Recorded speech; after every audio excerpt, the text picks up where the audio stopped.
Hello and welcome to a Spark AR feature overview. Sorry for my voice, I'm still recovering on the back end of the flu. But I just wanted to do this video because version 76 has just landed and brings with it a number of quality of life improvements.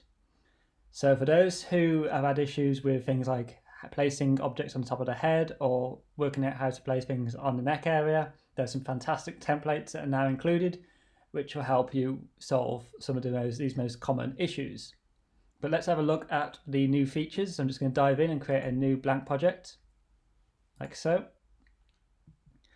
And the first thing we're going to sort of highlight here is the fact that if we go to add object, the target tracker now works with Instagram. So you can now do target tracking in Instagram, which is a fantastic addition, something that's been asked for within the community for, well, since Spark AR has been a thing, really. So it's fantastic that that is now implemented and you can now use that in it. Another new thing for those who like using the native UI is you can now have native UI sliders working in your Instagram effects using scripting, and we may look at that at some point down the line. Some other quality of life improvements include the ability to be able to add actions or common additions to objects. So if I was to place a plane in my scene like so, it automatically defaults it back to the middle position, but we now have this new option under the properties pane called actions, and this gives you a variety of options for things like animating it to do some so let's say spin. So this adds in a default spin animation for us without us having to manually create that if we wanted to. Things like blink, which will make it toggle on and off. So you can sort of see these most common actions are already now being worked on in here. We could automatically position it onto a position on the face. So I could automatically make this follow the forehead, and it'll automatically create a face tracker and place that pane onto the forehead, and then we could always adjust this like we used to before. So this just makes the whole process of attaching objects and workflows a million times faster,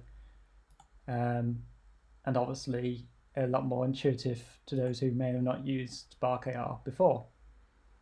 Some other new features include the ability to directly upload to the hub without having to go through a separate process. So now we can save this by default to a folder like we used to have to, but we can also now upload this straight onto the package. So we can actually upload it publish it as a new effect or update an existing effect without us having to go through these two extra steps to get to this point, which is great. We don't have to open up the website anymore and upload it manually. We can now upload it directly from the Spark AR itself. And you can notice that that's highlighted by this new upload button down here. Other than that, there's been general bug fixes and generally just making things a lot more intuitive. So you can now start from a template, which is again useful for those who want to learn how to sort of work with Spark AR. So let's have a look at the color filter template, for example. So this is a color filter block where it has automatically controls in there. So you can start to play about and work out how these are created in a more intuitive manner than having to try and troubleshoot things and try and work backwards from effects that currently exist and work out how those created. So like I said, I wasn't aiming to do another Spark AR video this year, and I have put a poll out onto my YouTube channel whether I should do some more of them, and at the moment all indications are that people would like to see me do more. So I may do a few more before the end of the year, despite what I said on the Friday. Especially now there's been some updates to Spark AR which actually make it worthwhile to possibly revisit. So this is version 76 now out on Windows and Mac, and the biggest addition, like I said, is the Instagram thing, which I am fantastically looking forward to playing about with. So I've been Stephen Fisher.